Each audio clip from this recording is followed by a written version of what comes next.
Hi there, this is Chuck with Pocket Snakes. So this is one of the two cores that I wanted to put an oversheath on and show you more of the core making process. So this has two layers in it. One is cut very short. Here's the shot. This core is about a thumb length long. And then this is about 2 feet, which just makes it easier to wrinkle the next layer over.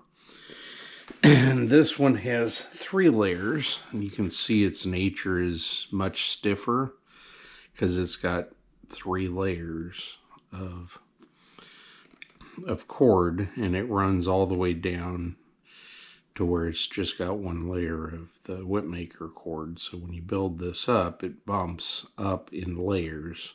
There's another layer here, another layer here, another layer here, another layer there, another layer here. So as you go up the whip or down the whip breeding, you've got a tapered base. You've got some initial amount of stiffness created by compression holding the shot together. And you can see the difference between 2 layers and 3 layers. So that third layer adds body to the whip, and it starts by compressing the core, and there's little bits of fuzz on here because this process requires a lot of friction, and I pretty much have to hang from the hook that's vertical in order to get the oversheath on. So this again is 3. This is sinker cord or slinker cord, and it is 3/8 inch. And there's 2 layers around the shot on this, and I'm going to add a 3rd layer. And I'm just going to shuck about, I don't know, maybe 6 feet here onto this. And you'll see that I'm not going to be able to get it over because I don't have enough hand strength to get it over the bump and onto the shot. If I set and work it, it'll just remove the skin from my thumb. That's how tight it is. So what you do instead is use the 2 foot. The reason there's a 2 foot section there is you can really kind of squish this down and have a reservoir of what you're going to pull on. So I'm going to load this strip up with a bunch of stuff. Then I'm going to switch the camera viewpoint and record another video putting on the overlay. Or not the overlay, the oversheath. It's a process that I've developed. It works for me. You may not want to employ it, but it's just one way of building a core without having to make a tapered shot bag and then using a combination of tape and bolstering create a shot bag that does what you want. This is a uniform shot bag that runs halfway down the whip. That's just under 3/8 of an inch of steel shot, and you have to adjust whatever your plans are to the density of the shot material that you're using. Or what will happen is you'll tear your hair out because it won't do what you want, and the results won't be anywhere near what you think they will. What you think they will be. So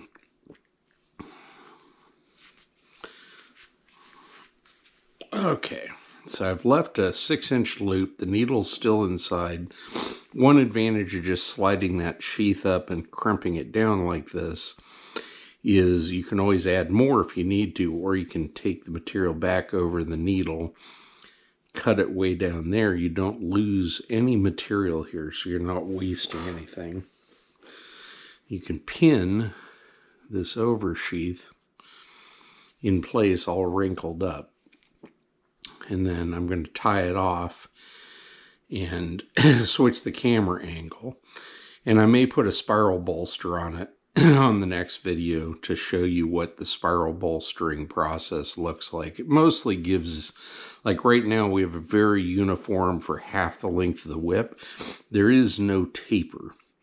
And so if you spiral bolster it up, say a foot, and then go on out to a foot and a half, 18 inches or so, and then come back and braid over all that for 2 feet, and then come up to 3 feet and braid over it backwards, and then come up to the end and braid over it, you'll end up with a more tapered, more beautiful whip with a lot of compaction and tension in balance in the whip, and you'll end up with a really beautiful end result. But it does take quite a bit more work than a simple whip design. This is how I choose to make things. People wonder why it takes me so long to build stuff, and part of the reason for that is each of these layers, like the next sheath, will stop halfway between this sheath of whipmaker cord over the 275 that's doubled and here, so the next sheath will bump over it. Well, there's a bump here from where there's another sheath inside, and then there's another bump here, and then back here this section is the first sheath, so there's a drop, a drop, a drop, a drop, a drop, and then a drop. And so it's like a stepped pyramid instead of a smooth pyramid. But it creates variable tension from the very start of the core. And this is a lot more work than most people care about. And I share my methods because, as crazy as they are, they work incredibly well for me. And I care about how the end result comes out more than I care about how much work it takes to do something. If I was trying to make a killing making whips, I probably chose the wrong path, if you know what I mean. So I'm stopping here. I'm going to flip the camera angle. Hi there, this is Chuck with Pocket Snakes again, and I'm going to show you how I shuck the oversheath on top of the other two.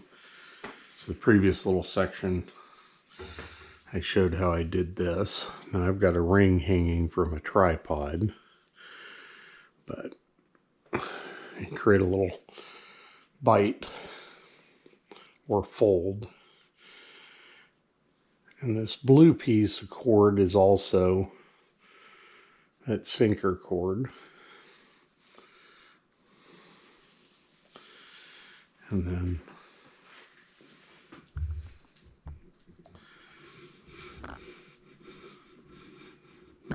sorry for the bouncing. I realize most of the action is going to be down lower. So anyway, I'm going to grab right in here and start shucking this whole wrinkled section over the top of the end of the whip. For that, I've got some coated gloves that wear out over time. The idea is you want to hold on to the outside sheath and compact the lower sheath as you go. So you're just kind of pinching it and pulling, and it'll move an inch at a time.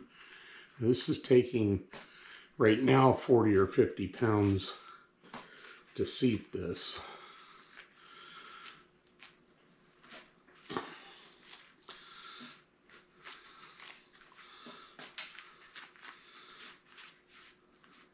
And you're just shoving it on down. You're just taking an inch at a time and kind of jerking it into place.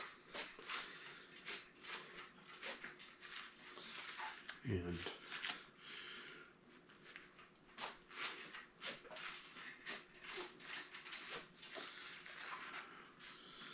So you'll see that the lighting is changing because the light is literally attached to the tripod. And trying not to bang the camera around. Okay, so now I've got it about half of that is encased. Into the shot is right here. So I can move the wrinkle and I can lift the whip.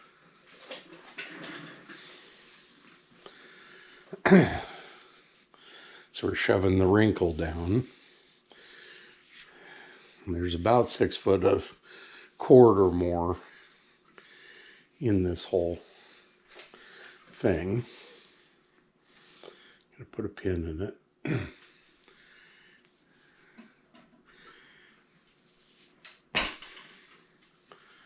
Okay. Then I'm going to tie it way up high.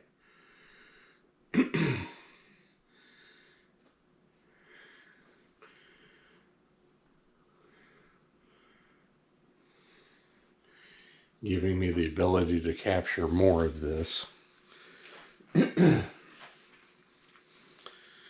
But this is the process. And it takes quite a bit of force and it takes quite a bit of time. And again, I haven't found a better way than this. If you know of a better way to jam a layer of cord over the top of an already packed 3 layers of cord.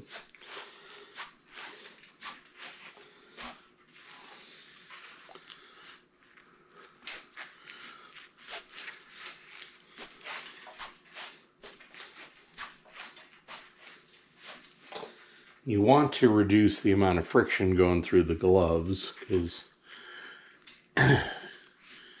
it'll fray off stuff.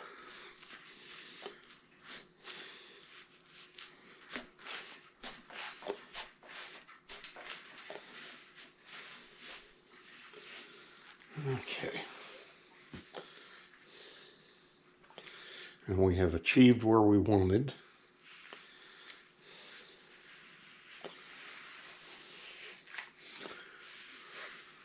Pulling the excess back up.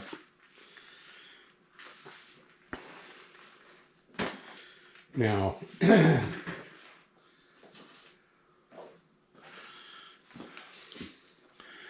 right here's the end of the very first.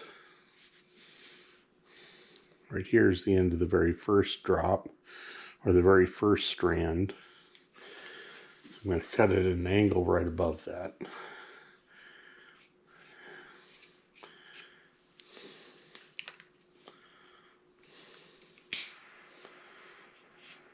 I'm just sealing the end.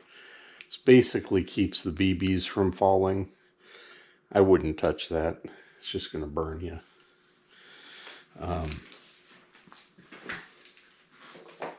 The next step of this is popping this loose. So then you pin here, you pull this pin, you can chuck it back over the needle so you don't lose the top sheath.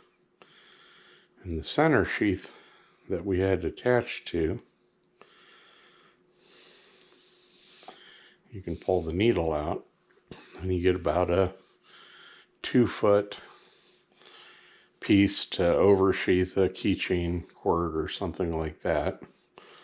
Because those I load like an 18 to 24 inch piece with shot and pack it in and then oversheath it at least once, maybe twice, so there's 2 or 3 sheaths. Then toss it in a hot wax mix to soak. So I'm going to tie this way up. And I'm going to do this by pulling this through. And just tie it off way up here and pull the cord out of the way. And I'm going to have to move the camera again. So I'm going to stop this and I'll record again.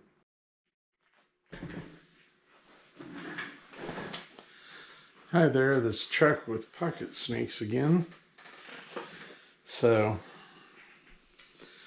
this is old school 650 cord, so it's same thickness as paracord, but doesn't have any inner sheaths, and it's 1/3 of an inch. So you may need more if you want to use this method and you want to use regular 650 cord, which is made to the same width as 550 cord nowadays. But I had new old stock. So this is 18 feet of cordage. And it's a whole hand span or arm span. And so I take and fold it in thirds, which sounds weird.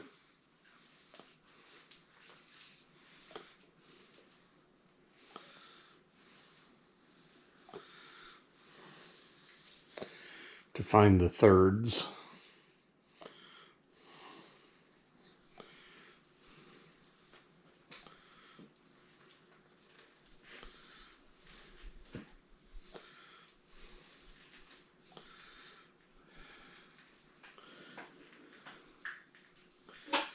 so this takes me a minute.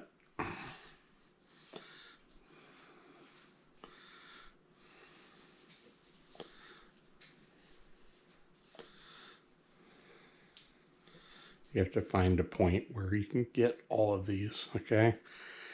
And then you drop and you find the shorter side. At least I find the shorter side. So this is 6 foot and the other side's 12 foot. And down here at the bottom, there is a point where the shot starts. I like to pin all the way into the middle of the shot for this.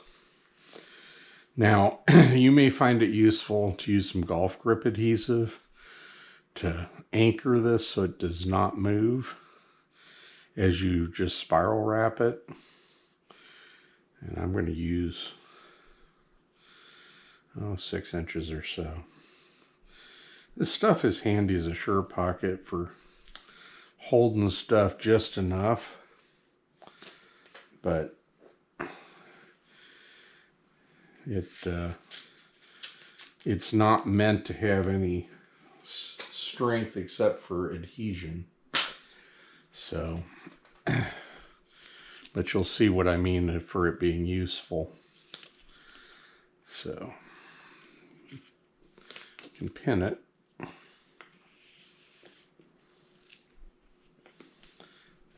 And this has got a Teflon paper on it. And you can roll it into a cylinder around the whip. And you can cut a strip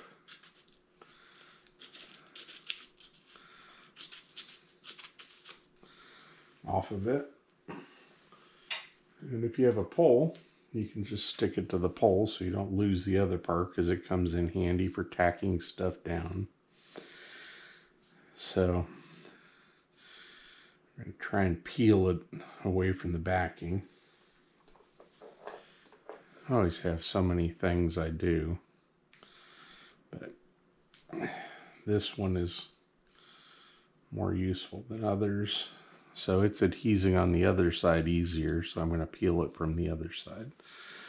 So this creates a tackiness. You can also take and rub it down with rosin, like pine pitch rosin. And that will do the same thing. It'll give it just some adhesion. This material, it easily rips. It's not anything except for something to kind of make sure as you go that the tension you put in this doesn't run away.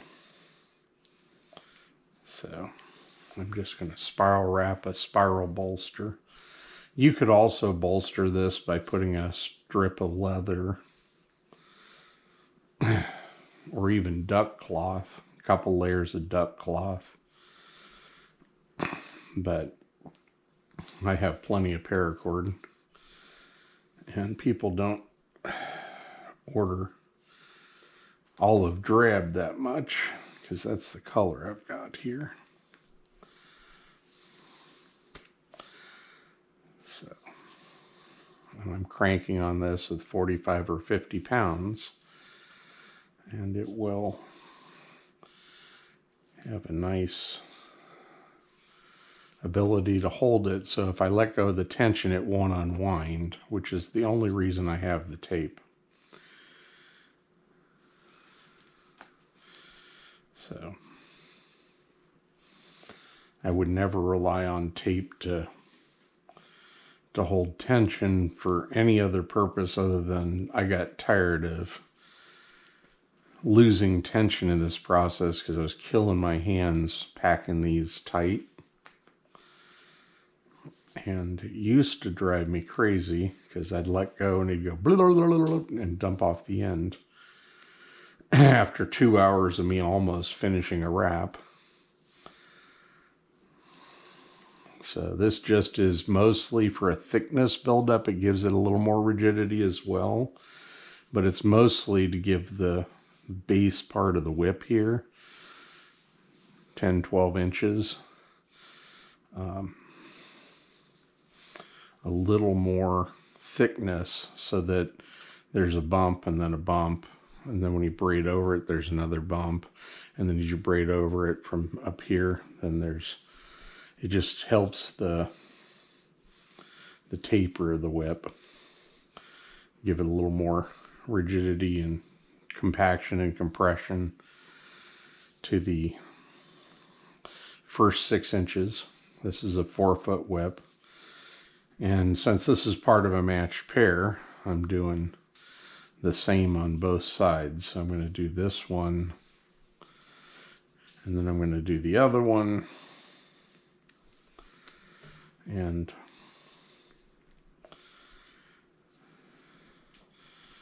technically this is more of an adhesive layer than it is a tape. So this is used to permanently adhese golf grips or semi-permanently adhese golf grips to golf shafts. So it's pre-cut for the standard size of a golf club shaft. So the width, you can just put a piece of the tape, smooth it on there, peel off the back, or put a touch of mineral spirits, which is a solvent that will allow it to slide over, and then you can slide the golf grip in place. And then if you want to remove the golf grip, you can reverse the process, add a little bit of mineral spirits, and it'll let you remove the golf grip, but it'll stay permanently adhesed until such time as you do that. Okay, so I have left the stiffened area, and now I'm just winging it, and I'm keeping the tension on it.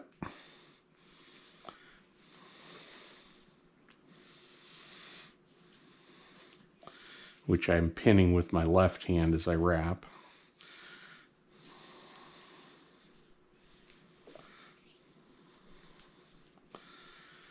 And so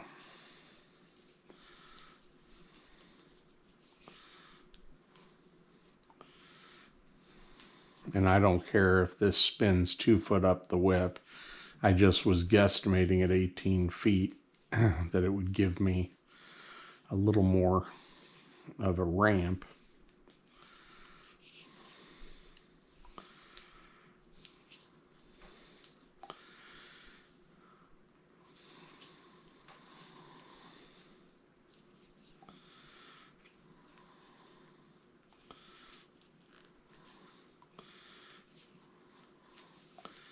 And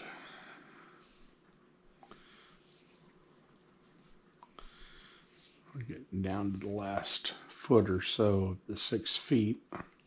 We're at about 12 inches, so just add some compression around the shot. Okay. So you can then take this and adhese it and pull it around and hopefully get it to come off the Teflon to lock it into place. You see what I mean? It has no strength in and of itself, unlike regular tape.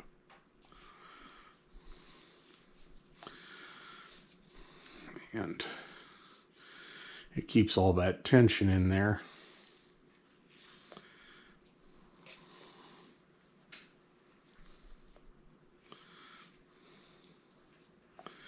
Oh, gosh darn it.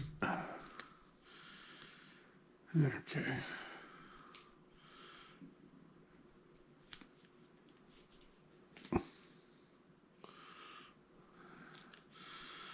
And I started playing around with all sorts of stuff. I'm always changing what I do, so this is my current method for tacking stuff when I'm tacking a bolster.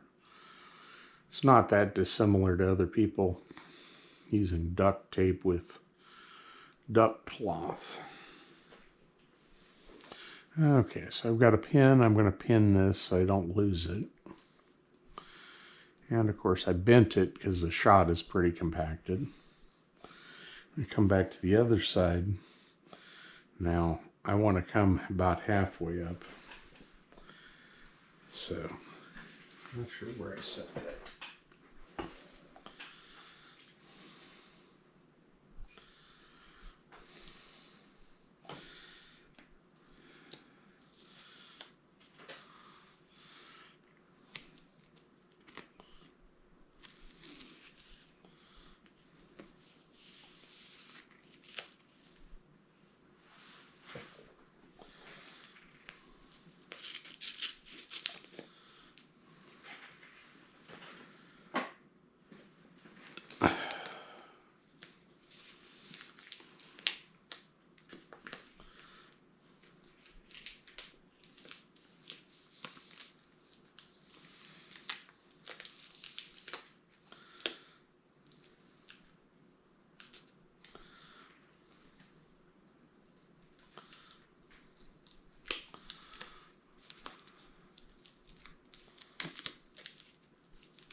I'm not worried about getting it, like getting the oils from my fingers on it again. The whole purpose of this is just so that it does not try and undo itself.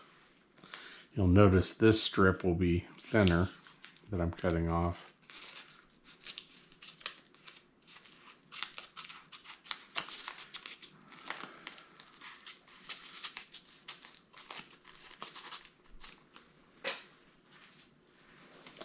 Just gives it something to grab.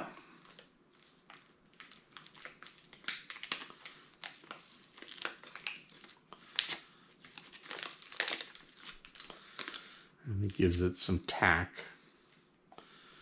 I used to use beeswax for this purpose. I'd rub beeswax and heat it up and then wrap a second layer over the beeswax. And it did the same thing. It made it sticky. So, and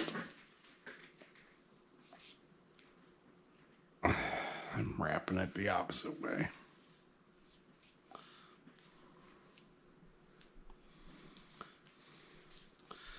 But as it increases diameter, as you put, it increases by 2 millimeters every layer of 550 or 650 cord. The 550 that's gutted or 650 cord, each layer that you add, braiding is adding 2 layers at a time. So braiding will add 4 millimeters, but it'll add 2 millimeters. just spiral bolstering. And that's good because this area will be 4 millimeters fatter, and then down here will be 2 millimeters fatter, and then on up here it will be just the shot core. And it makes for a really beautiful taper. Remember, whatever you do to one of these, you want to replicate it on the second one if you're making a matched pair. If you're not making a matched pair, then it doesn't matter. And when you're at the end of a thing that you're doing down here, it's nice because hanging it this way from a vertical source, the cord falls off the bottom. So you can avoid tangles. You can avoid catching your hands. You don't work as hard at it. Your fingers don't bleed.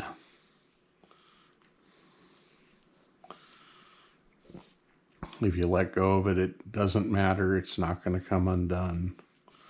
It locks that tension in as you supply it.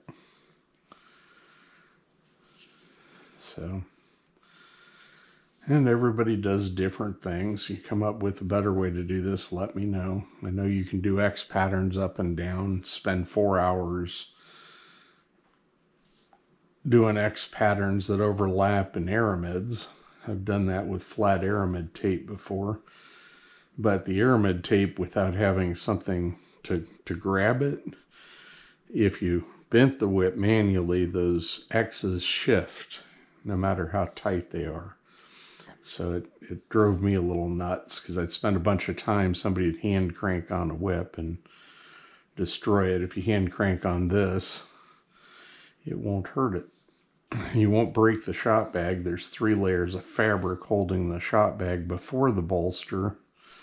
There's 2 layers of bolster in most of it that has the shot. And then there's 2 bellies and an overlay going on this whip. So you're less likely to have it get damaged by somebody who's silly. I haven't found the ultimate solution yet, but there we go. Try and take some of those twists out. We're down to, at this point, a little over 7 feet probably. And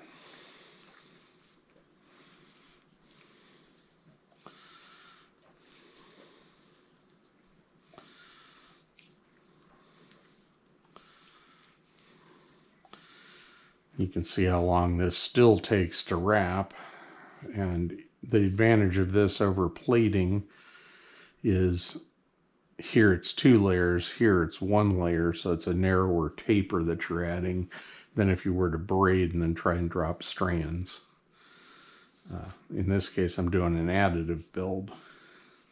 The other thing is this will get pinned underneath the layer I'm laying, which is kind of nice. You don't have to worry about it so much.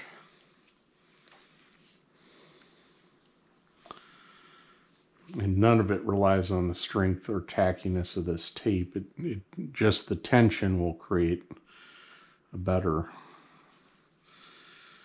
roll. Keep the whip out away from your body a little bit.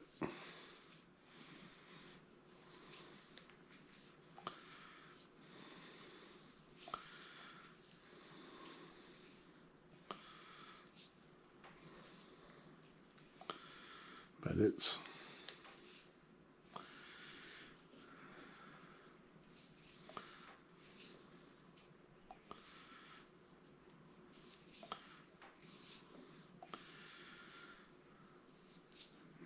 the advantage the whip maker cord has is less than half the thickness of this material. So when you plate a layer, it's the same as spiral wrapping a single layer of paracord, or maybe 2 layers.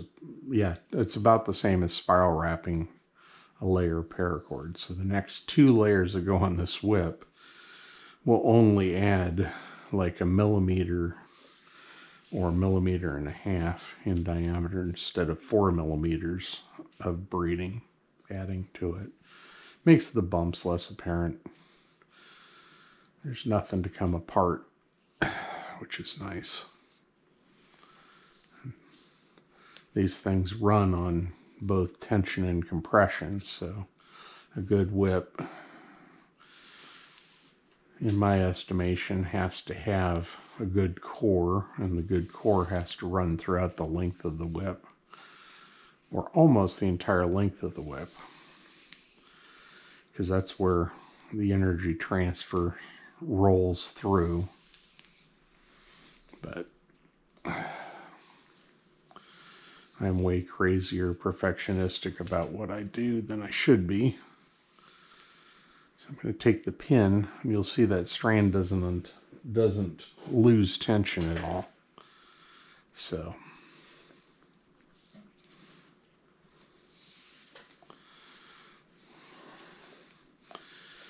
now we're down to about 3 or 4 feet. So we're gonna, and again, this isn't an exercise in trying to get the most compression out of this. It's just laying it so that it compacts the strands a little bit, it compacts the shot a little bit, and adds some girth.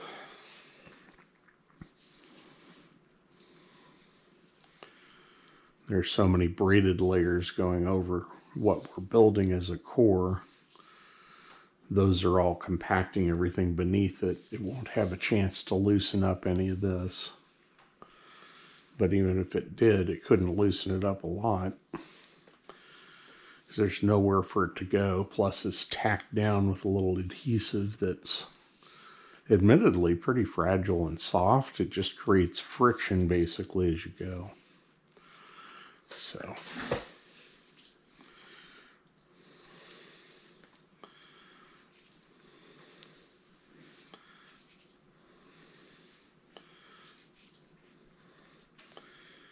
and this is just one method I've used in the past. Is what I'm currently using for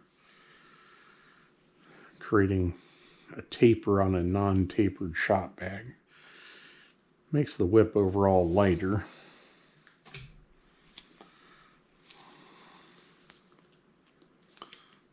Trying to find the beginning of the line. I'm just going to bring it up.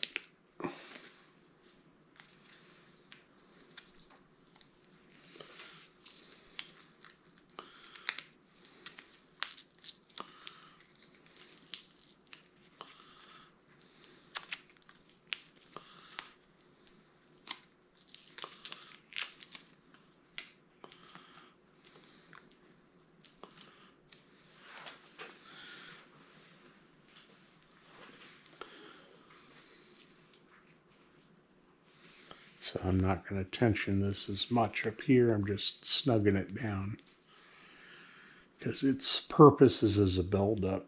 It'll get compressed as it goes. But, and you could put tape all the way up. It wouldn't matter.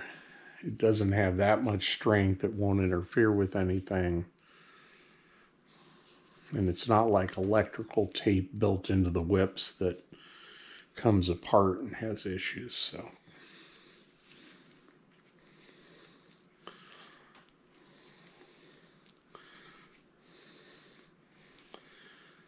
almost like I planned it. Not quite as I planned it, but close.